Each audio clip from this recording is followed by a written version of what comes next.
जिंदा और जावेद नाम में आप सबको सलाम।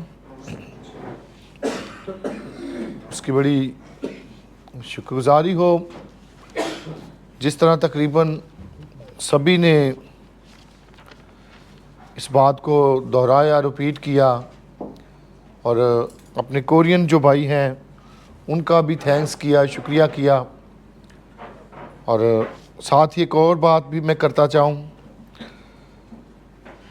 पहले मैं इस चीज़ को सोच रहा था कि शायद ये कोई इम्तिहान है, टेस्ट है, लेकिन फिर मैंने रूह में एक चीज़ को महसूस किया कि मुझे 100% देना चाहिए और इसको बतौर टेस्ट नहीं लेना चाहिए, बल्कि इस तौर पर लेना चाहिए कि जो बातें मैं बयान करूं दूसरे उसके वसीले से बरकत पाएँ, समझें और खुदावंद के नाम को जलाल दें। आमीन जी। खुदा के कलाम में से देखेंगे जी अपनी रुश्त व हदायत के लिए जो मेरा टॉपिक है उसी के मुताबिक ज़रा निकाल दीजिएगा अमाल की किताब के दूसरे बाब की 42वीं आयत। इमाल की किताब उसका दूसरा बाब, बुक ऑफ एक्ट है जी, चैप्टर 2 वर्स 42। जी निकाल दिया जी। पादिशाह साहब ज़रा पढ़ दीजिएगा। सभी अपनी बाइबल पकड़िएगा, मैं किसी को भी कह सकता हूँ। खुद ही पढ़ूँ? चलें ठीक है जी, खुद ही पढ़ लेते हैं। खुदा के कलाम में कुछ इस तरह लिखा है, और ये रसूलों से तालीम पाने और इफ़ाकत रखने में और रोटी तोड़ने और दुआ करने में मशगूल रहे। खुदा उनके पाक कलाम का पढ़ा सुना जाना हम सब के लिए बाइसे समझ हो। बाइबल मुक़द्दस में से हमने इमाल की किताब उसके दूसरे बाब की 42वीं आयत का मताला किया, और इसमें 4 चीज़ें बयान की गई, और ये हमारे ईमान की बुनियाद और साथ ही क्रिश्चियनिटी की बुनियाद भी इसको कहा जा सकता है। ईमान के 4 सतून, ईमान के 4 पिलर कहा जा सकता है। और एक बात ज़रूर कहूँ कि जो ही उनकी ज़िंदगियों में पाखरू आया, पाखरू के बाद जब बुजुर्ग पतरस के पहले ही वाज से 3000 लोग बदले, तब्दील हुए, तो उन्होंने इन 4 चीज़ों को जो है वो अपनी ज़िंदगी का नस्बोलैन बना लिया, अपनी ज़िंदगी का उन्होंने महवर बना लिया। और जो लफ्ज़ है मशगूल रहे, वो इसमें मगन हो गए, इन 4 चीज़ों में वो मगन हो गए। उन्होंने अपना मशगला इनको बना लिया, हॉबी बना लिया, और इसी को लेकर फिर वो आगे चले और पूरी दुनिया में वो फैले। और आज क्रिश्चियनिटी, मसीहत टॉप पे। आमीन।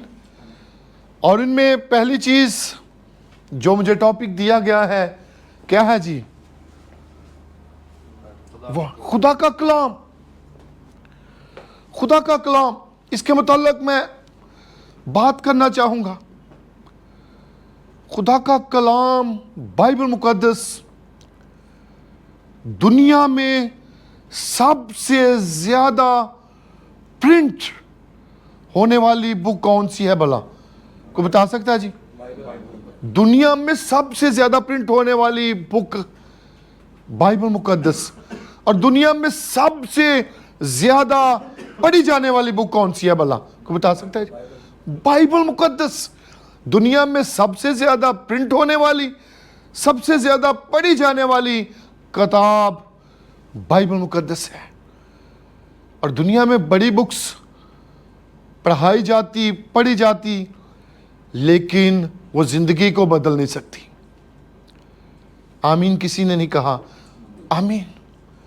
सबसे ज्यादा पढ़ी जाने वाली, सबसे ज्यादा प्रिंट की जाने वाली बाइबल मुकद्दस, और फिर जिंदगियों को तब्दील करने वाली। सुनिए जरा मेहरबानी से, मेरी तरफ तवज्जो जरा कीजिए। पढ़ी जाने वाली, प्रिंट की जाने वाली और जिंदगी को बदलने वाली कौन सी चीज? वर्ड ऑफ गॉड, खुदा का कलाम। यह जिंदगियों को बदलता है।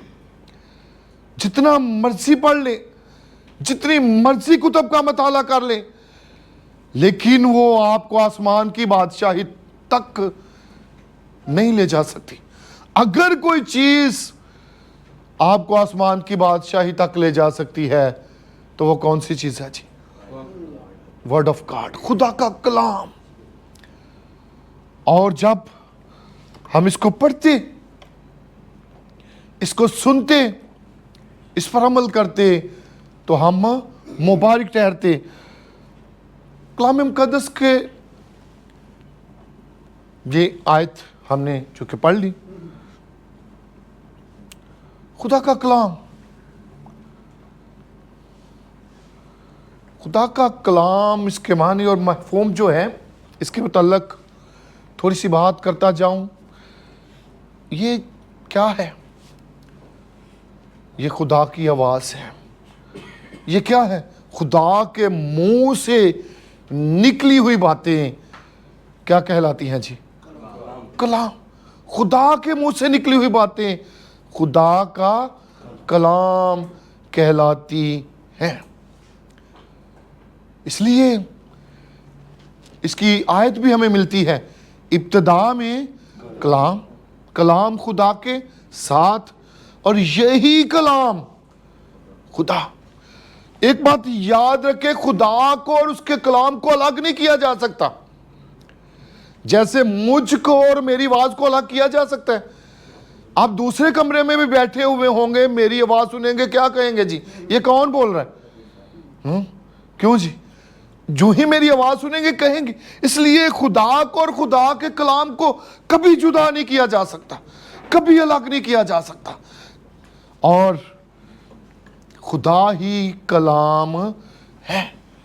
खुदा की रजा, खुदा की मर्जी, खुदा का कलाम है। इसलिए खुदा के कलाम ये जब हमारी जिंदगियों में आता है तो ये नुकसान नहीं दे सकता, बल्कि ये हमारी ज़िंदगी को बदलता और हमें आसमानी सिटीज़न बना देता है। आमीन। आसमानी शहरी बना देता है। दुनिया की जितनी कुतुब, मैं पहले भी कह चुका, मताला करके देख लें, वो दुनिया में तो हमें कामयाब कर सकती है, लेकिन ये दुनिया और आखिरत दोनों को कामयाबी और कामरानी अता कर सकता है। आमीन। और इस बात को याद रखें, बाइबल मुकद्दस में ये बात लिखी, और रोमियो 10:17 कोई बयान कर सकता है ये क्या है भला? बस ईमान सुनने से क्या होता है जी? पैदा होता है। अगर हम ईमान को बोर कर सकते हैं, ईमान को पैदा कर सकते हैं, तो वो किस चीज से कर सकते हैं जी? सुनकर। और सुनना क्या है? मेहरबानी से, सुनना क्या है? खुदा का कलाम। जब हम इसको सुनते हैं तो क्या पैदा होगा जी? ईमान पैदा होगा। ईमान सुनने से पैदा होता है। और सुनना क्या जी? मसीह के कलाम में से। इसका पहला फायदा क्या है जी? कि हमारा ईमान जो है वो बॉर्न होता है, हमारा ईमान पैदा होता है, और ये सिर्फ और सिर्फ खुदा के कलाम के वसीले से ही पैदा होता है।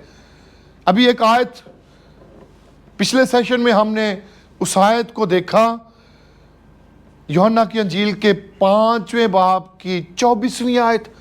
बस जो कोई मेरा कलाम सुनता है और मेरे भेजने वाले का क्या करता है? यकीन करता है, हमेशा की जिंदगी उसकी है, और उस पर सजा का हुक्म भी नहीं होता, बल्कि वो मौत से निकलकर कहां पर? जिंदगी में दाखिल हो जाता है। किस सबब से? खुदा के कलाम को सुनने से वो मौत से निकलता। कहां से निकलता जी? मौत से निकलता, मौत से निकलता। और कहां पर जी? जिंदगी में चला जाता। किस सबब से भला? किस सबब से? खुदा के कलाम को सुनने के सबब से, ईमान के सबब से। भेजने वाले का यकीन करता हमेशा की जिंदगी उसकी है। इस बात को याद रखें। जब सुन लेते हमेशा की जिंदगी मौत से निकलकर, किस सबब से भला? क्यों जी? सिर्फ और सिर्फ खुदा के कलाम के सबब से वो मौत से निकलता और जिंदगी में दाखिल हो जाता है। और ईमान का एक और बड़ा फायदा मैं बयान करना चाहता हूं। इससे हम नजात को हासिल करते हैं। इस कलाम के वसीले से हम किस चीज को हासिल करते हैं जी? नजात को हासिल करते हैं। किस सबब से जी? खुदा के कलाम के वसीले से ही हम नजात को हासिल करते। और ये वसीला नजात खुदा का कलाम। खुदा के कलाम को जब हम सुनते, रोमियो पहले बाब की 16वीं आयत इस चीज को बड़ी ही क्लियर बयान करती हुई नजर आती है। क्योंकि मैं अंजील से, क्या लिखा हुआ है इसमें भला? इल्म है, क्योंकि मैं अंजील से नहीं शर्माता। वो कहता है मैं कभी शेम फील नहीं करता, मैं नहीं शर्माता, मैं अंजील से नहीं शर्माता। और ये हर ईमान लाने वाले के लिए ये क्या है? नजात की कुदरत है। ये क्या है जी? नजात की कुदरत है ये। इसका दूसरा फायदा क्या है जी? कि खुदा का कलाम नजात की कुदरत है, इस बात को। और फिर तीसरा फायदा क्या है जी? ये सच्चाई का वसीला है। बड़ी फेमस वर्स, बड़ी फेमस वर्स क्या है भला? इसे सच्चाई से क्या कर? पाक मुकद्दस कर। इसे सच्चाई से क्या कर? मुकद्दस कर। इसका मतलब है अगर हम होली हो सकते हैं, मुकद्दस हो सकते हैं, तो वो किस चीज से होली हो सकते हैं भला? कलाम से होली हो सकते हैं। इन्हें सच्चाई के वसीले से मुकद्दस कर, क्योंकि तेरा कलाम क्या है? सच्चाई है। तेरा कलाम सच्चाई है और उसका कलाम सच्चाई है। और सच्चाई है भला कौन? किसको इल्म है? सच्चाई कौन है? खुदावंद यीशु मसीह। और सबसे बड़ी सच्चाई दुनिया में, अगर सबसे बड़ी सच्चाई कोई है तो वो कौन है? मेरा और आपका यीशु है। और उसका कलाम, उन्हें सच्चाई के वसीले से मुकद्दस कर, क्योंकि तेरा कलाम सच्चाई है। तेरा कलाम सच्चाई है। और ये रूहानी खुराक का भी वसीला है। फिजिकली खुराक भी तो होती, लेकिन अगर रूहानी खुराक कोई है तो वो क्या है? Word of God. 4:4 में क्या लिखा हुआ है? मत्ती की अंजील के 4 बाब की 4 आयत में क्या लिखा है? आदमी सिर्फ रोटी ही से जीता ना रहेगा, बल्कि हर उस बात से जो खुदा के मुंह से क्या निकला हुआ, उसका कलाम, उसकी लिखी लिखाई मर्जी, उसकी लिखी लिखाई बातें, इससे हम जिंदा रह सकते हैं। इससे हमारी रूह जिंदा रह सकती है। इसी के से हम हमेशा की जिंदगी को हासिल कर सकते हैं। रूहानी खुराक का जरिया भी है। और ये रूहानी बलोगत का, रूह में बढ़ने का जरिया भी यही है। इस बात को याद रखें। रूह में बढ़ने का वसीला, जरिया भी यही है। पादरी मालिक साहब ने भी ये वर्ष पढ़ाई थी। इससे पहले क्या है जी? किस में बढ़ते जाओ जी? जी इसमें कौन सी आयत है भला? ये नौजायद बच्चों की मानद खालिस रूहानी क्या करो जी? खुदा के दूध के मुश्ताक रहो। पादरी मालिक साहब ने इस पर काफी बात की। रूहानी और खालिस, मैं भी बात करना चाहता था, लेकिन पादरी मालिक साहब ने इस पर बात की। रूहानी, खालिस रूहानी दूध के मुश्ताक हो। पाकिस्तान में मिलना मुश्किल, लेकिन क्यों पाकिस्तान में मिलना मुश्किल हो गया? हाँ, मिलेगा जरूर। किन से भला पता है जी? हाँ, लाइवा टीम से मिलेगा। ये दूध किसी और से नहीं मिलेगा, याद रखें। ये सिर्फ और सिर्फ कहां से मिलेगा? लाइवा टीम से। 16 लोगों से ये मिलेगा आपको। और लाहौर से निकलकर हम इधर भी दूध सप्लाई करेंगे, इधर भी दूध सप्लाई करेंगे, इधर भी, चारों तरफ पूरे पाकिस्तान में इसको हम सप्लाई करेंगे। आमीन। पूरे पाकिस्तान में हम कराची जाएंगे, कोयटा जाएंगे, पेशावर जाएंगे, चारों तरफ जाएंगे इस दूध को लेकर। याद रखें, और जिंदगियां यीशु के पास आएंगी। आमीन। इस पे मैं काफी डिटेल से बात करना चाहता था, और हम सीख क्या रहे हैं? कलाम के जो फ़वाइद हैं इनके बारे में बात कर रहे हैं। कलाम के गुनाह पर गालिब आने का वसीला भी। सबसे खतरनाक चीज कौन सी है भला? दुनिया में सबसे खतरनाक चीज कौन सी है भला? सबसे खतरनाक गुनाह। क्यों जी? एटम बम खतरनाक है। सबसे खतरनाक चीज एटम बम नहीं है, कोई और वेपन नहीं है। दुनिया में सबसे ज्यादा खतरनाक पाकिस्तान नहीं है, दुनिया में सबसे खतरनाक अफगानिस्तान नहीं है। दुनिया में अगर सबसे खतरनाक चीज कोई है तो वो क्या है? गुनाह है। गुनाह है सबसे ज्यादा खतरनाक। और इस पर अगर गलबा हासिल करना है, ओह, सोचते हैं गुनाह पीछा नहीं छोड़ रहा, चिमट गया है। कुछ ऐसे गुनाह भी होते हैं कि उपाधि कनीले साहब हो, ऐसे गुनाह होते हैं जो हमारी आदत बन चुके होते हैं। ऐसे गुनाह जो हमारी आदत, उनसे पीछा छुड़ाना हमारे लिए वबाले जान बन चुका होता। लेकिन उसका हल ज़बूर में बयान किया गया और खुदा के कलाम में बयान किया गया है। आमीन। कहां पर बयान किया गया है जी? खुदा के कलाम में बयान किया गया है। जवान अपनी रविश किस तरह पाक रखे। आगे क्या लिखा हुआ है? तेरे कलाम के मुताबिक उस पर निगाह करने से, निगाह रखने से, इस पर निगाह रखने से हम अपनी रविश से बच सकते हैं। और फिर 111वीं आयत में 19:11 में क्या लिखा हुआ है?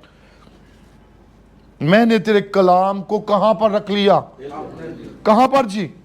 अपने दिल में रख लिया। मैंने तेरे कलाम को अपने दिल में रख लिया है ताकि तेरे खिलाफ गुनाह ना करूं। इसका मतलब है ये अगर दिल में है तो ये हमें सिक्योर करेगा। अगर कलाम दिल में है तो ये हमें सेफ करेगा। कलाम हमें महफूज रखेगा। कलाम को अपने ऊपर लिया हुआ है, कलाम को पहना हुआ है, तो ये हमें सेफ रखेगा। मैंने तेरे कलाम को अपने दिल में रख दिया ताकि तेरे खिलाफ गुनाह ना करूं। अगर गुनाह से बचना है, इस खतरनाक वेपन से बचना है, ये खतरनाक वेपन है, सबसे खतरनाक वेपन, इससे अगर बचना है तो सिर्फ और सिर्फ खुदा के कलाम में से। आमीन। जरा थोड़ा सा तेजी दिखानी चाह रहा हूं मैं, ठीक है जी? हाँ, थोड़ा सा तेजी दिखाना चाह रहा हूं। कहाँ पे आए था? 7वां 8वां, मुबारक होने के वसीला से। हाँ? अगर हम मुबारक ठहर सकते हैं तो उसका भी क्या है? कौन सी चीज़ से? खुदा के कलाम से। यहाँ पर बयान की गई है एक बात। यहाँ पर ये दोनों आयत में तकरीबन मिलती जुलती आयतें हैं। एक औरत ने कहा जो तूने दूध पिया वो किस कदर महान औरत होगी। यीशु ने कहा हाँ।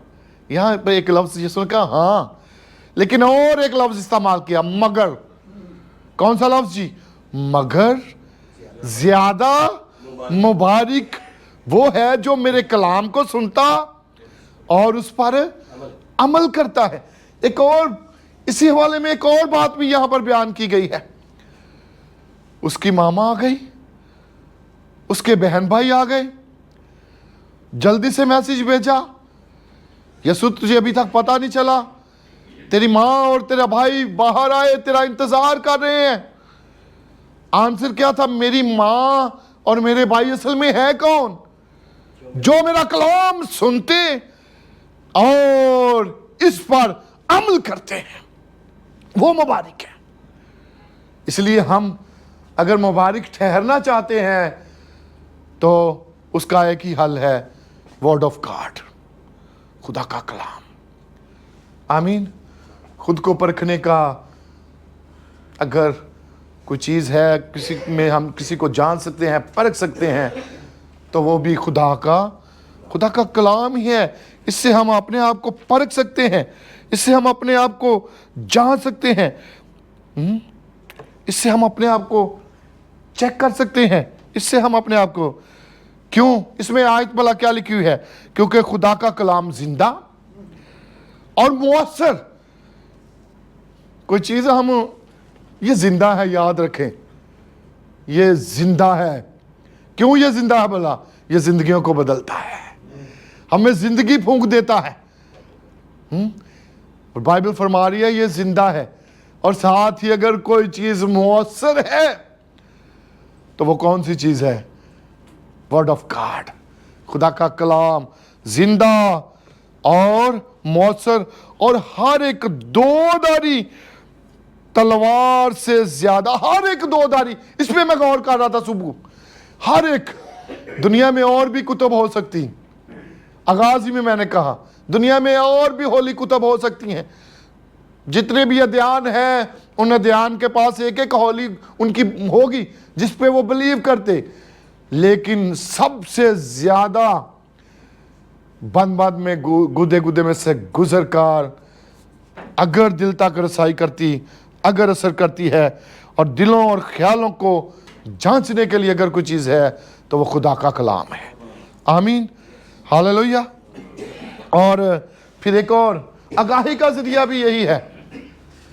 ये हम हर एक, जब कलाम की बात होती है तो ये आयत जरूर हम पढ़ते हैं। क्या है भला?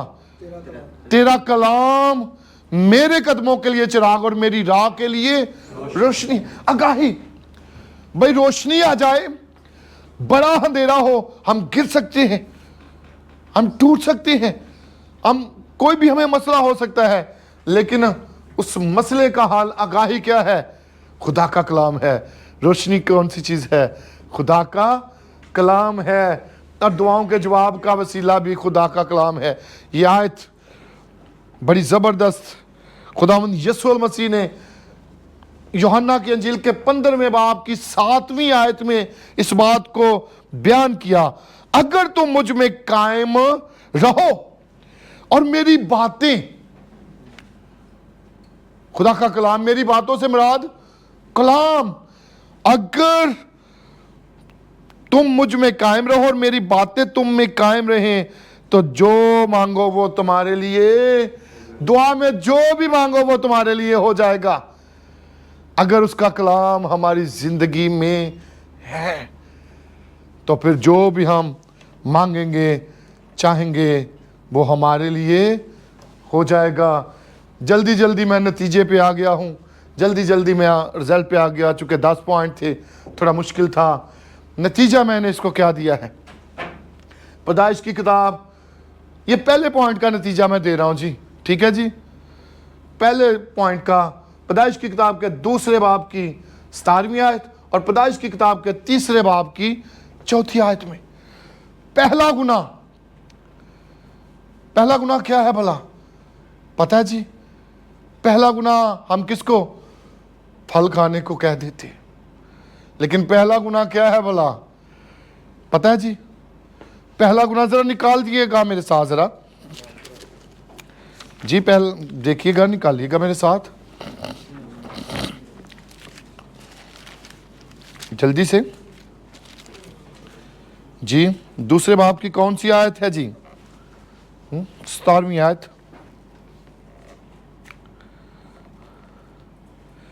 जी, मैं खुद ही पढ़े देता हूं। लेकिन नेकोबद की पहचान के दरख्त का कभी ना खाना, जिस रोज तूने इसमें से खाया तू मरा। जिस रोज तूने इसमें से, ये खुदा का कलाम है, खुदा ने अपने कलाम में ये कहा। उसका कलाम क्या था कि जिस रोज तूने इसमें से खाया तू मरा। पहला गुनाह मैं की बात कर रहा हूं अपने नतीजे पर। और पैदाइश की किताब के 3 बाब की 4 आयत में अबलीस का कलाम क्या था भला? अबलीस ने क्या कलाम किया कि तू हारगिज नहीं मरेगा। 3 बाब की 4 आयत मैं पढ़ी देता हूं। तब सांप ने औरत से कहा, तुम हारगिज ना मरोगे। इसलिए याद रखें, जब हम कलाम को सुनते नहीं है तो इससे खतरनाक और इससे बड़ा गुनाह, ये पहला गुनाह भी ये और सबसे डेंजरस गुनाह भी यही है, कलाम को तोड़ मोड़ देना। और आज यही हो रहा है पाकिस्तान में, आज यही हो रहा है। दुनिया का तो मुझे पता नहीं, क्या ही नहीं कहीं, लेकिन पाकिस्तान में यही हो रहा है और ये सबसे खतरनाक मामला है। पहला गुनाह भी यही है, कलाम को रद्द कर दिया। कलाम, खुदा के कलाम को रद्द किया। खुदा ने कहा तूने खाया तू मरा। अबलीस ने क्या कहा? किसके कलाम को माना जी? आदम ने किसके कलाम को माना? इसमें या इसमें? ये था। आज भी अगर हम कलाम को रद्द करेंगे तो यकीनन तबाही और बर्बादी हमारा मुकद्दर होगी। दूसरा पॉइंट क्या है भला जी? दुआ। दूसरा पॉइंट क्या है जी? दुआ। दूसरा पॉइंट दुआ है। मैं ज़रा जल्दी में सिंपल सा मैंने इसके मीनिंग्स को बयान किया है। दुआ के मीनिंग्स को, खुदा से बातचीत करना, खुदा से गुफ्तगू करना। खुदा से बातचीत करना या खुदा से गुफ्तगू करना क्या कहलाता है जी? दुआ कहलाता है। याद रखें, गुफ्तगू का वसीला या ज़रिया दुआ कहलाता है। किससे? खुदा से। और दुआ करनी किससे चाहिए? बाप से। सुनिए ज़रा, दुआ करनी किससे है जी? बाप से। और वसीला कौन है? यीशु मसीह, उसके नाम से। और रूहुल कुद्दस में रहकर जो हम दुआ करेंगे वो दुआ सुनी जाएगी, कबूल होगी। और दुआ की मैंने चंद मिसालें दी, इसलिए मैंने जल्दी से ये इस सारे पॉइंट को मैंने तीनों को इकट्ठे लेकर आ गया। दुआ किसी भी बड़े टारगेट को अचीव करने के लिए, किसी भी बड़े टारगेट को अचीव करने के लिए अगर हमने दुआ नहीं की तो वो टारगेट अचीव नहीं हो सकता। इस बात को याद रखें। इस हवाले में बड़ी ज़बरदस्त बात है। खुदावंद यीशु मसीह ने सारी रात दुआ में गुजारी। किस काम के लिए भला? बड़ी दुनिया थी, बड़े लोग थे, 70 हो सकते हैं, 100 हो सकता है, लेकिन चुनाव के लिए, चुनने के लिए, शागिर्दों को चुनने के लिए खुदावंद यीशु मसीह ने सारी रात दुआ की। लूका के अंजील के 6 बाब की 12 से 16 आयत में ये बात लिखी हुई है। इस हवाले को मैं पढ़ा नहीं रहा। पूरी रात खुदावंद यीशु मसीह ने दुआ की और फिर उनमें से 12 चुना, जैसे हम में से 16 चुन लिए के हैं। ज्यादा थे, बहुत ज्यादा थे। और चुनाव से पहले खुदावंद यीशु मसीह ने क्या किया जी? दुआ की। कितनी देर दुआ की? नाइट प्रेयर कह सकते हैं जी। क्यों जी? Night prayer. सारी रात खुदावंद यीशु मसीह ने दुआ में गुजार दी। और भी शख्सी दुआएं, बड़ी दुआएं, किसी भी टारगेट को अचीव करने के लिए हमें शख्सी तौर पर दुआ में झुकने, खानदानी दुआ में। पतरस के खत के 3 बाब में एक ही वाला मैंने यहाँ पढ़ लिया। पतरस के खत 3 बाब की 7वीं आयत। अगर मियाँ और बीवी मुत्तफिक नहीं होंगे खानदानी दुआ में तो हमारी दुआएं क्या हो जाएंगी भला? स्टॉप हो जाएंगी, रुक जाएंगी। हमारी दुआएं रुक जाएंगी। मियाँ उधर जा रहा, बीवी उधर जा रहे, नो, मुत्तफिक हो जाए, 2 मुत्तफिक हो जाए। ये छोटी बात नहीं है, दो मुत्तफिक हो जाएं, और पूरी बाइबल भरी पड़ी है इस बात से कि दो मुत्तफिक हो। और वो दो मुत्तफिक होने वाले कौन है? मियाँ और बीवी, दो मुत्तफिक हो जाएं। और इज्तिमाई दुआ में मैंने इस हवाले को लिया, और भी मेरे पास हवाला जात हैं। ये क्या है जी? जहां दो या तीन, इज्तिमाई दुआ में है, जहां दो या तीन मेरे नाम से जमा होंगे, मैं उनके दरमियान मौजूद होऊंगा। इज्तिमाई दुआएं बाइबल में बड़ा जिक्र है। खुरूज की किताब के 17वें बाब में एक बड़ी जबरदस्त दुआ है। इज्तिमाई दुआ की बात कर रहा हूं। जब बुजुर्ग मूसा अकेला दुआ कर रहा था तो क्या होता? अमालिक की जो है बनी इसराइल कौम पर गालिब आना शुरू हो जाते, और हाथ ऐसे रखता। बंदा कितनी को देर रख सकता है जी हाथ ऐसे? 5 मिनट, 7 मिनट, 10 मिनट, लेकिन क्या है? और फिर कौन कौन आया जी उसकी हेल्प के लिए? किसको पता है जी?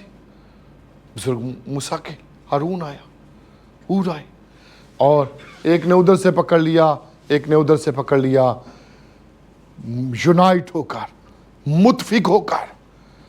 और लिखा है वो बैठे रहे और शाम तक अमालिकियों को फतह कर लिया। आमीन। अगर हम इज्तिमाई दुआ करेंगे, चर्च में बैठकर दुआ करेंगे, खुदा बड़े काम करेगा। आमीन, हालेलुया। पतरस के लिए कलीसिया दुआ कर रही थी। पतरस के लिए कौन दुआ कर रहे थे? चर्च। चेन्स टूट गई, और कोई वो एक यहां तक नहीं है, अगली कोठरियों में जाकर उसको रखा गया था। लेकिन दुआ फिर आसमान को हिला देती है। इज्तिमाई दुआ लेकिन खुदा का फरिश्ता फिर आसमान से आया और उन सारी चेन्स को, सारी बेड़ियों को, सारे मामलात को उसने ख़त्म कर दिया। जब हम दुआ करते, खुदा बड़ा काम करता है। इसमें मैंने नतीजा अख़ज़ किया है, ज़रा ये हवाला ज़रूर पढ़ेंगे। इस हवाले को सारे निकाल लीजिए। अमाल की किताब के 3 बाब की 31वीं आयत ज़रा निकालिएगा जी। अमाल की किताब उसका 3 बाब 31वीं आयत, हाँ सॉरी 4 बाब, सॉरी जी, अमाल की किताब 4 बाब जी, सॉरी, खुद ही पढ़े देता हूं। लिखा है, जब वो दुआ कर चुके तो जिस मकान में वो जमा थे वो हिल गया। वो क्या कर चुके जी? दूसरा पॉइंट क्या है? दुआ। और यहां पर क्या लिखा हुआ है? जब वो दुआ कर चुके तो जिस मकान में वो जमा थे वो हिल गया, और वो रूहुल कुद्स से भर गए, और खुदा का कलाम दिलेरी से सुनाते रहे। अगर दुआ में झुकने वाले होंगे तो फिर हम कलाम को भी दिलेरी से सुनाने वाले होंगे। वरना चेहरे देखकर हम अपना पॉइंट चेंज कर लेंगे, चेहरे देखकर हम रुक जाएंगे, चेहरे देखकर कहेंगे वो ये तो लगन डे है, ये तो आके बैठ गया, ये ना बंदा तो फिर मैं कलीसिया सुना।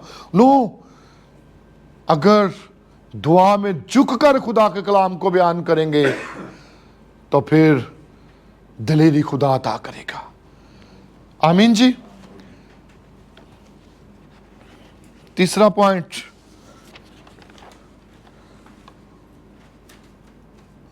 क्या है जी? रिफाकत रखना। यह हवाला मैंने वहीं से लिया जहां पर हमारा बयान था। रिफाकत रखना अमाल की किताब में से ही देखेंगे, ज़रा मेहरबानी से निकालिएगा। अमाल की किताब 2 बाब 42 से 47।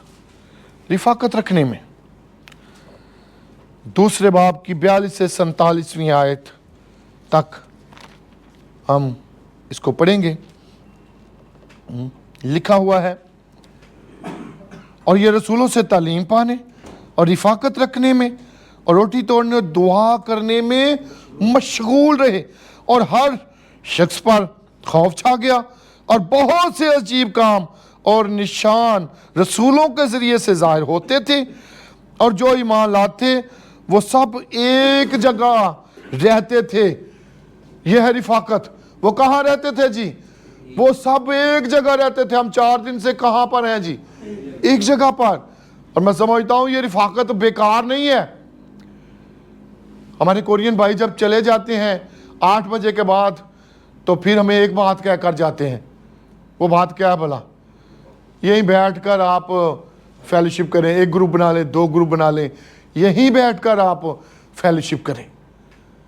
वो फेलोशिप की अहमियत को समझते हैं, वो इस बात को जानते समझते हैं कि फेलोशिप बड़ी अहम। और वो भी सब एक जगह जमा रहते थे और सब बातों में शरीक थे और अपना माल उसबाज बेच कर हर एक की जरूरत के मुआफिक बांट और हर रोज एक दिल होकर हैकल में जमा हुआ करते थे। हर रोज जमा होते। फेलोशिप में इतनी कुदरत है, इतनी पावर है, इतनी ताकत है कि वो हर रोज एक जगह जमा होते थे। मैं समझता हूं हम वीक में जब एक बार जमा होते हैं, मैं वेट कर रहा होता हूं, मैं इंतजार कर रहा हूं जमा होना है। बहुत से थॉट, बहुत से ख्याल, बहुत सी चीजें, हौसला मिलता है, तकवीयत मिलती है, जोर मिलता है।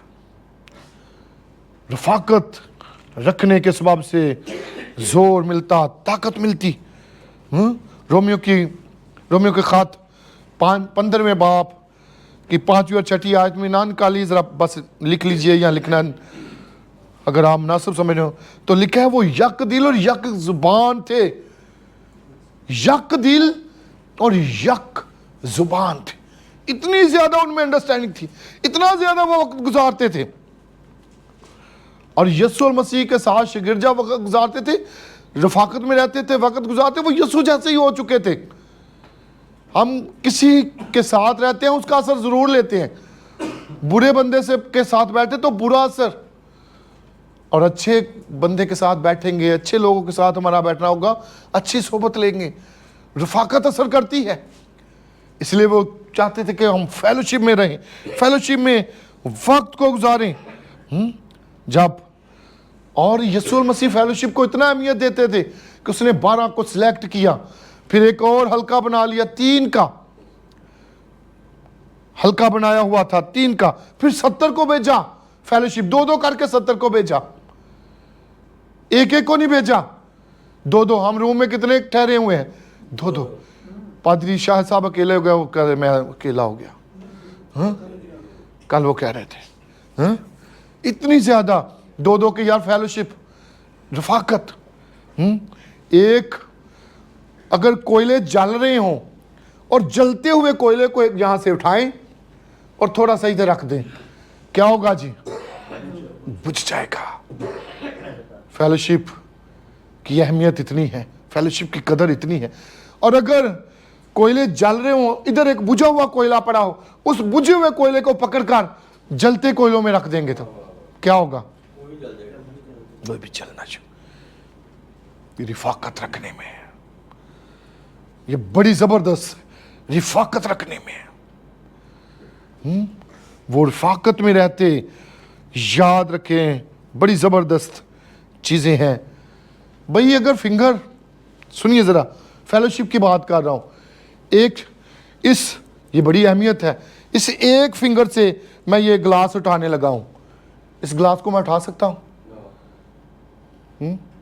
जो ही अगर ऐसे कर लूंगा तो इजीली उठाकर मैंने पी भी लिया, इसी बहाने।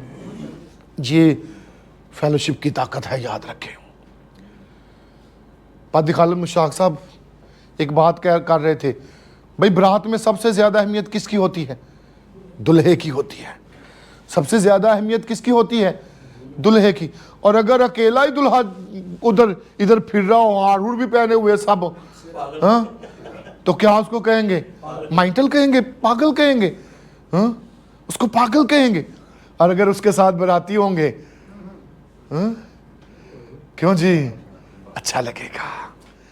फेलोशिप की इतनी कदर है, फेलोशिप की इतनी अहमियत है। फेलोशिप के बगैर कुछ नहीं है, याद रखें इस बात को। और एक और बात मैं फेलोशिप के हवाले से करना चाहता हूं। यीशु अकेले, जब यीशु बादलों पर आएगा, अकेले पादरी शमौन को ले जाएगा या चर्च को लेने के लिए आ रहा है? वो चर्च को लेने के लिए आ रहा है। वो कलीसिया को लेने के लिए आ रहा है। वो अकेले बंदे को नहीं, वो चर्च को लेने के लिए आ रहा है, दुल्हन को लेने के लिए आ रहा है। और यीशु मसीह ने दुल्हन, रफाकत, फेलोशिप पूरे चर्च को लेने के आ रहा है। हमारा बदन यहां पर कट लग जाए तो क्या सिर्फ मेरी फिंगर या पूरा बदन? इस पे किसी ने बात भी की थी। एक कट लग जाए तो क्या होगा जी? पूरा बदन, इसी का नाम फेलोशिप। पूरा बदन इसको महसूस करेगा, पूरे बदन परेशान हो जाएगा। फिंगर पे कट लग गया है, परेशान कौन होगा जी? पूरा बदन होगा। पादरी मालिक साहब परेशान हुए तो क्या सिर्फ पादरी कनीले साहब, सिर्फ पादरी मालिक साहब परेशान थे? पूरा अलायंस परेशान था। पास्टर यांग ने एक बात कही, ये फेलोशिप के हवाले से मैं बात करने लगा हूं। पास्टर यांग ने एक बात कही, वो बात क्या थी भला? कि भाई अगर किसी एक बंदे को प्रॉब्लम हो जाए तो फिर आपकी यूनिटी शो होनी चाहिए, आपकी यूनिटी नजर आनी चाहिए। और यूनिटी कैसे नजर आएगी भाई? अगर पादरी मालिक साहब का 50,000 लगा है, 20 से 16,000 लगा है, तो अगर ये 16,000 अकेला पेड करेगा तो मुश्किल होगी। और अगर 1,000 ये डाले, बाकी 1,000, सिर्फ 1,000 डालें तो कितना बन जाएगा? सिर्फ 1,000 कितना बन जाएगा? 16,000। इसी का नाम फेलोशिप है, इसी का नाम रफाकत है। और इस पर मेरे ख्याल में सबसे ज्यादा अगर पास्टर यांग साहब ने बात की है तो इसी बात पे बात की, यूनिटी पे, इत्तेहाद पे, फेलोशिप पे। और फेलोशिप बड़ी जबरदस्त चीज है। और अगर भाई पादरी टाई लगा के सारा देख के आके चर्च में आके बैठा हुआ कलीसिया ही ना आए, काम चल जाएगा? नहीं चलेगा। हर एक चीज की जरूरत है। फेलोशिप इसी का है, कमजोरों को भी साथ लेकर चलना, कमजोरों को भी साथ लेना। और चौथी चीज भला क्या है? क्यों जी?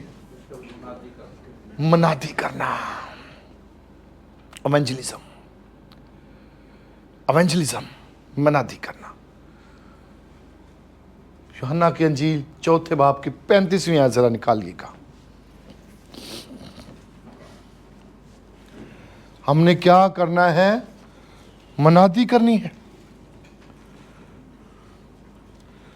कौन सा हवाला मैंने कहा जी? यूहन्ना की अंजील 4 बाब 35वीं आयत जी। जी 4 बाब की 35वीं आयत। क्या तुम, सबने निकाल लिया जी? क्या तुम कहते नहीं कि फसल के आने में अभी कितने महीने बाकी हैं? 4 मंथ। कितने महीने? 4 महीने। फसल तैयार कितने महीनों में होती है? 6 महीनों में। अभी 2 ही महीने गुजरे। हम कहते हैं कि फसल आने में कितनी देर जी? 4 महीने अभी बाकी हैं। लेकिन जीसस क्राइस्ट क्या कहता है जी? अपनी आंखें उठाकर खेतों पर नजर करो। कौन सी चीज? हम वो आंख ही नहीं रखते। हम वो आंख रखते हैं, मोटी ताजी मुर्गी हमारे चर्च में आए, वो आंख ही नहीं रखते। अगर कोई नशे में है तो उसके लिए भी यीशु ने जान दी है। अगर कोई स्नूकर खेल रहा है संडे को तो उसके लिए भी यीशु ने जान दी है। अगर कोई नशे की लत में पड़ चुका है उसके लिए भी यीशु ने जान दी है। पत्रिका शेफ शहबाज साहब ने एक बात कही कि हम में कौन सा दिल होना चाहिए जी? कौन सा दिल? हलीम दिल, आजिज दिल। और ये आजिज दिल किस में पैदा हो सकता है? सिर्फ बॉर्न अगेन बंदे में फरोतन दिल हो सकता है। हर एक रूह, हमारे कोरियन भाई जो है, अगर कोई आखिरी सांस भी ले रहा हो, हॉस्पिटल में आखिरी सांस भी ले रहा हो, ये कहां पर जाएंगे? हॉस्पिटल में जाकर उसको बताएंगे कि तू बच चुका है, तू सेफ है, तू महफूज है। हॉस्पिटल में जाकर भी वो आखिरी सांस ले रहा है, और अगर वो अंडरस्टैंड कर जाए कितनी बड़ी बात होगी कि वो आसमान पर रूह चली जाएगी। ऐसा दिल। और लिखा है कि फसल पकने में अभी 4 महीने बाकी है, लेकिन नजर करो, आज से पहले ये हमारी नजर नहीं थी, नजर थोड़ी कमजोर थी देखने के हवाले से। तो फिर अपने आईक्यू को क्या करना है?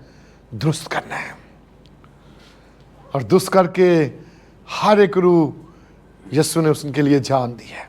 लेकिन फसल पकने में अभी क्या है जी? 4 महीने बाकी है फसल पकने में, लेकिन वो कहता है फसल पक चुकी है, फसल पक गई है, हमें जाना है, मनादी करनी है उनमें। भाई फसल तैयार है, नजर तो उठाकर तो देखे,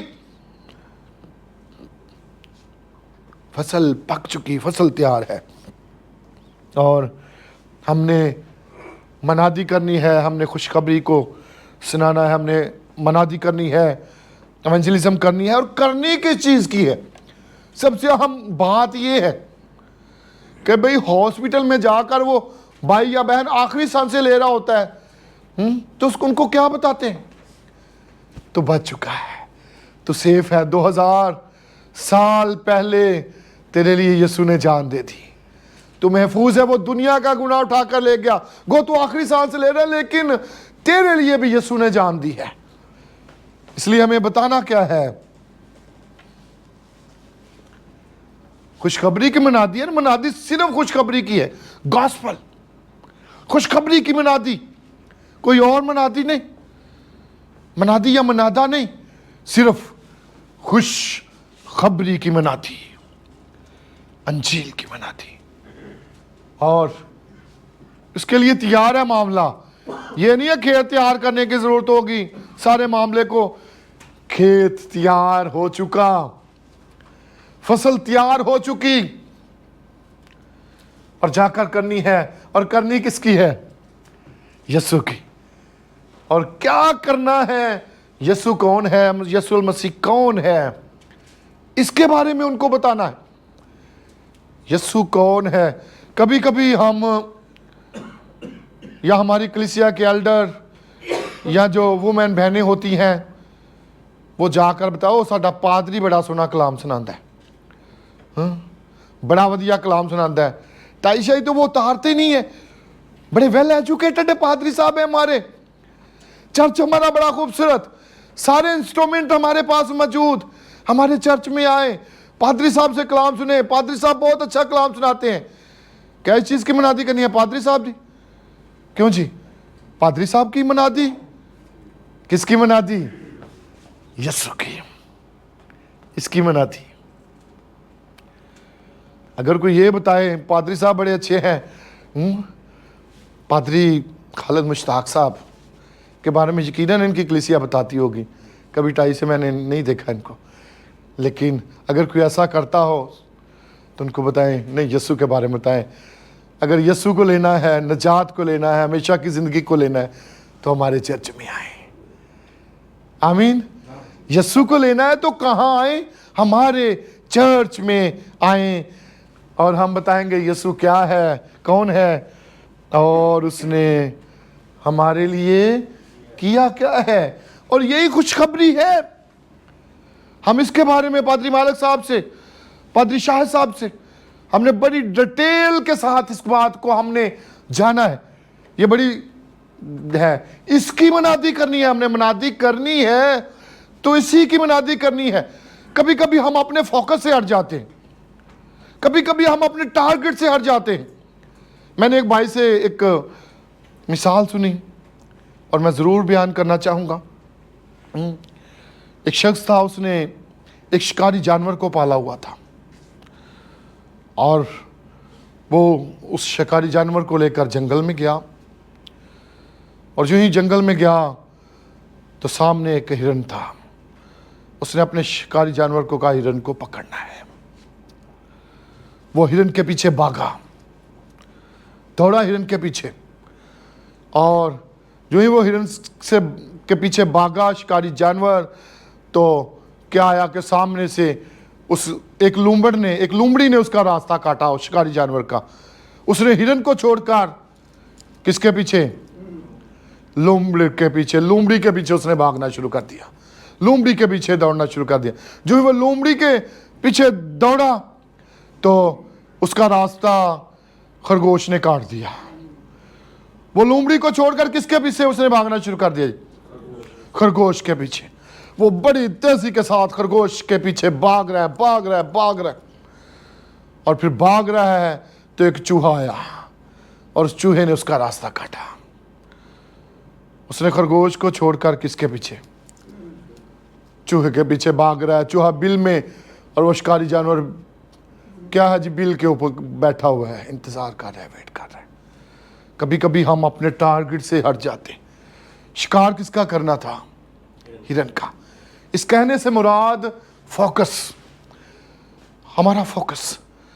हमारे जो कोरियन भाई हैं इनका फोकस किस चीज पे होता है भला? किस चीज पे जी? साल्वेशन पे। कभी कभी हमारे दूसरों का तो नहीं मुझे पता, लेकिन हमारी से पर सब जिदो होंदे ने ऐ सुनाते ने, जिदो होंदे ने ऐ सुनाते ने, हाँ? लेकिन क्या है हमारा फोकस, हमारा टारगेट? वो अपने टारगेट से नहीं हटते, वो अपने फोकस से नहीं हटते। इसलिए हमें भी अपने फोकस से कभी नहीं हटना। अगर वो नहीं हटते, किसी ने बात सुनाई थी सीनियर पास्टर यूहान के मुतल्लक। एक बात मुझे याद आई कि जब वो लाइव सेमिनार सुनाने के लिए खड़े होते हैं तो वो उनका फोकस इतना ज़्यादा होता है कि अब जो वो पास्टर हैं उनको इतना पता चल गया है कहाँ पर उन्होंने जाकर खड़े होना है, कहाँ से उन्होंने पीछे आना है, कहाँ पे अब कौन से, वो उनको इतना पता चल गया कहाँ आके उन्होंने अपनी ये एल्बो सेट करनी है, कौन सा लफ्ज़ अब इसके बाद कहना। इतना फोकस है उनका, इतनी तवज्जो है उनकी लाइव सेमिनार पे, इतनी तवज्जो है, इतना फोकस है उनका। हमें भी इस फोकस पे क्या रहना है? खुशखबरी पे, इसके मुतल्लक हमें बयान करते रहना है। इस फोकस से हमें कभी नहीं हटना। और अगर नहीं हटेंगे, लास्ट 4-5 मिनट में इस बात को क्लोज करने लगा हूँ। लास्ट 4 से 5 मिनट में मैं अपनी बात के एंड पे आने लगा हूँ। अगर हम रूहें बचाएंगे, रूहें जीतेंगे, तो इसका ये नहीं है। बुजुर्ग पतरस ने भी इस बात को कहा, भाई सब कुछ छोड़ छाड़ कर सारा काम करें, हम तेरे पीछे क्या मिल, इस जहां में भी सब कुछ और आने वाले जहान में क्या, हमेशा की जिंदगी। फोकस करें, तवज्जो दें, टारगेट करें। अगर इससे नहीं हटेंगे तो फिर हम हमेशा की जिंदगी तो हासिल करेंगे, लेकिन रिवॉर्ड्स भी हम पाएंगे, अनाम उकराम भी हासिल करेंगे, रिवॉर्ड्स को भी हम हासिल करेंगे तब जब हम रूहों को बचाने वाले होंगे, रूहों को जीतने वाले होंगे, खुशखबरी को फैलाने वाले होंगे, खुशखबरी को सुनाने वाले होंगे। तो फिर यहां पर भी और आसमान पर भी, याद रखिए, आसमान पर भी हमेशा की जिंदगी को हासिल करने वाले होंगे। करंथियों का खत उसके 3 बाब में बड़ी क्लियर है, 9 से 16वीं आयत में लिखा हुआ है, जिसका काम उस पर बना हुआ बाकी रहेगा। और वो काम क्या होगा? वो काम क्या होगा जी? रूहों को बचाने के काम की बात हो रही है, नए सिरे से पैदा होने के बाद की बात हो रही है। जो काम फिर हमने किया, जिसका काम बना हुआ बाकी रहेगा, वो क्या हासिल करेगा? अजर हासिल करेगा, अजर पाएगा, रिवॉर्ड्स पाएगा। और वो रिवॉर्ड्स क्या है? चंद एक बातें, सिर्फ 4-5 मिनट में, 2-3 मिनट बाकी रह गए, इनमें अपनी बात को मैं क्लियर करूंगा। वो रिवॉर्ड्स को हासिल करने वाला होगा। ये करना है हमने। एक हवाला जरा मेहरबानी से पढ़ दीजिएगा, जरा मेहरबानी से एक हवाला जरूर पढ़ना चाहूंगा मैं।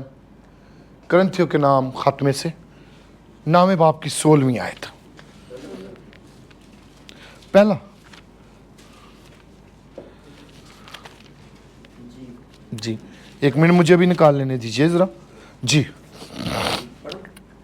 सामने निकालें। जी पढ़ें। अगर खुशखबरी सुनाऊं तो मेरा कुछ फख्र नहीं। मेरा टॉपिक क्या है? मनादी किसकी करनी है जी? खुशखबरी की। अगर खुशखबरी सुनाऊं तो मेरा कुछ फख्र नहीं, क्योंकि ये तो मेरे लिए जरूरी है। ये तो मेरे लिए क्या है? जरूरी है, जरूरी बात है। बल्कि ये मेरे लिए कौन सी बात है जी? जरूरी बात। भाई जरूरी बात हमारे लिए कौन सी है जी? खुशखबरी। कोई और जरूरी बात नहीं है। बुजुर्ग पौलुस के लिए भी ये जरूरी था कि वो जरूरी बात सुनाए। अगर मैं खुशखबरी सुनाऊं तो मेरा कुछ फख्र नहीं, क्योंकि ये तो मेरे लिए जरूरी बात है, बल्कि मुझ पर अफसोस है अगर खुशखबरी ना सुनाऊं। अफसोस, हम अफसोस का लफ्ज कब इस्तेमाल करते हैं? क्यों जी? जब किसी फौतगी पे गए होते हैं, भाई जी बड़ा अफसोस हुआ है, बाजी बड़ा अफसोस हुआ है। लेकिन खुदा हमारे लिए कब अफसोस करता है? जब हम खुशखबरी नहीं सुनाते। हम पर अफसोस, अगर हम खुशखबरी ना सुनाए, वो कहे मुझ पर अफसोस अगर मैं खुशखबरी ना सुनाऊं तो मुझ पर अफसोस। बात मैं क्या कर रहा था? रिवॉर्ड्स, अनाम कराम की। और लिखा जिसका काम बना हुआ बाकी रहेगा, और काम वही होगा जो खुशखबरी हमने सुनाई होगी। वो काम है, वो अजर पाएगा। इस बात को याद रखें, वो अजर हासिल करेगा। और फिर इस बाइबल मुकद्दस में ये बात लिखी हुई है, दानियल की किताब में भी ये बात लिखी हुई है कि फिर हम आसमान पर किसकी मानद चमकेंगे? कितनी देर चमकेंगे जी? सितारों की मानद। कितनी देर? अब्दुल बाद हम चमकेंगे। सितारों की मानद कितनी देर चमकेंगे? अब्दुल बाद चमकेंगे, हमेशा के लिए हम चमकेंगे। अब्दुल बाद हम चमकेंगे, सितारों की मानद अब्दुल बाद चमकेंगे। और करंथियों के खत में ये बात लिखी भी हुई है। करंथियों के खत में इस बात को बयान भी किया गया 15वें बाब की 41 वर्स 41वीं आयत में। भाई जलाल जलाल में भी फर्क होगा। जलाल में क्या होगा जी? फर्क होगा। सितारे का जलाल और होगा, ये छोटा सितारा भी हो सकता है कोई। जलाल में क्या होगा जी? फर्क होगा। सितारों के जलाल में फर्क होगा। एक चांद ऐसा भी होता है, लेकिन इससे हम खुश होते हैं। इसको हमने कहा कभी? कौन से चांद की हम बात करते हैं जी? 14वीं का चांद है। कौन से चांद की हम बात करते हैं? क्यों जी? कौन से चांद की? 14वीं के चांद की बात करते हैं हम। और फिर सूरज के आमीन। यकीनन पास्टर यांग साहब आसमान पर सूरज की मानिद होंगे, और पास्टर किम भी सूरज और चांद की मानिद होंगे, और पादरी कर्नेलियस साहब 14वीं का चांद होंगे। 14वीं का चांद होंगे। और कुछ बड़े सितारों की मानद, शायद उनमें मैं भी। आमीन। एक छोटा सा सितारा, एक छोटा सा सितारा होगा। आमीन। लिखा फिर हम आसमान पर, जलाल में फर्क होगा, लेकिन हमें ये करते रहना मनादी। आमीन। मुझ पर अफसोस अगर ये मनादी मैं ना करूं। खुदावंद आपको बरकत दे।